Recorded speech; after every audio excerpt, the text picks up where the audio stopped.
Hi, I'm Michael Chase and welcome to Cup of Joe, an interview series where we have caffeinated conversations with wickedly smart people about how brands are transforming the way they engage with people.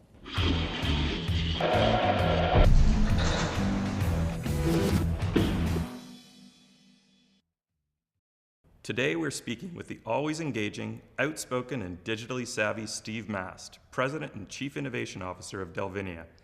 Steve is also a Director at Large for the Canadian Marketing Association.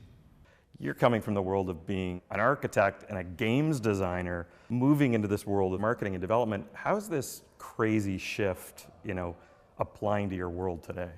I actually think there's three sort of big significant disruptions that have happened. First one is really around automation. Saatchi & Saatchi out of London, UK, they actually implemented one of the first sort of smart ads, right?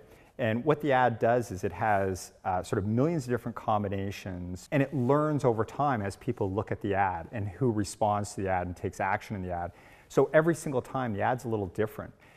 The second one is it's around this idea of sort of multi-sensory experiences. So if you look at examples like Marriott Hotels, how they've used VR and immersed people in these other sort of experiences, imagine the possibilities that brands can do with that. So I think this idea of multi-sensory experiences is very disruptive, and these things are starting to sort of converge and come together. And the last one is harnessing real-time data. I think a great example of it is when British Airways did their Look Up campaign, and if you remember that with the billboards, it was great, right? So, and that was really bringing in real-time data. And then this little boy would go across as a plane would fly overhead, and he'd point up and say, that's the airline going to Dubai from The plane. Yes, brilliant. Like, it was emotionally brilliant, right? And every single time it was different. I think those three buckets to me are really interesting from a disruptive perspective. 18 years in for Delvinia, I found it really interesting on your 15th anniversary that you really plotted out sort of milestones against Google's incorporation, the advent of the Mac, the new social media era. What do you think are some of the biggest milestones that have happened out there in the marketing world that sort of match up against that? Broadband put tremendous amount of infrastructure and a huge pipeline that gave marketers great opportunity to tell very rich media stories, right? Years later, a few years later, we saw sort of built on top of that was social media, right? And the ability to now have this sort of network of people that became advocates or influencers for your brand, right? Which was a significant change and opportunity for marketers.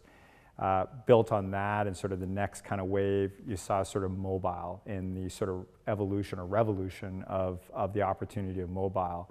And what a marketer's dream when you think about it, right? So right message to the right people at the right time, brand in your pocket, tremendous opportunity in terms of mobile platform. From there, I think we're seeing now kind of where it hasn't really taken a hold yet, but you start seeing things like the Internet of Things, which is really around data, right? When we start connecting these dots and being able to truly track people and really truly bring to life these customer journeys that we always talk about, or path to purchase journeys, I think the Internet of Things really holds huge promise of really finally completing that puzzle. And then I think the thing that's emerging right now that you see a lot of talk about is artificial intelligence. So whether those are sort of agents like the Siris of the world, or even the advent of things like chatbots, which hold a huge amount of promise as well. With so many channels and so many opportunities out there for marketers today, how do they battle these shrinking budgets, and where are the best opportunities? Where should they really focus today? One part of it is obviously the people equation, which is getting the right talent in the right spots. If you get the right sort of senior leadership in place, they can guide those decision-making processes. The other part of it is the governance side of things. How do you identify, how do you assess, how do you test, how do you scale those opportunities? So I think there needs to be a new framework put in place. Interesting world as we're changing so dramatically. What do you think are some of the most underutilized tools for marketers today? Analytics. I think people think they're using it, but they're not really using it. There's still a lot of gut reaction that's driving people's decision making versus it being data-driven decision making. As a company that's obviously clearly always innovating, what's next? it's not so much what's next, it's what are we doing with all this? We haven't really leveraged all this that's been created and built yet, right? So I do think artificial intelligence is coming. It's here in very light areas with artificial agents, those kinds of things, but I think it holds huge promise for sure. Wrapping up today's show, I'll ask you one more question.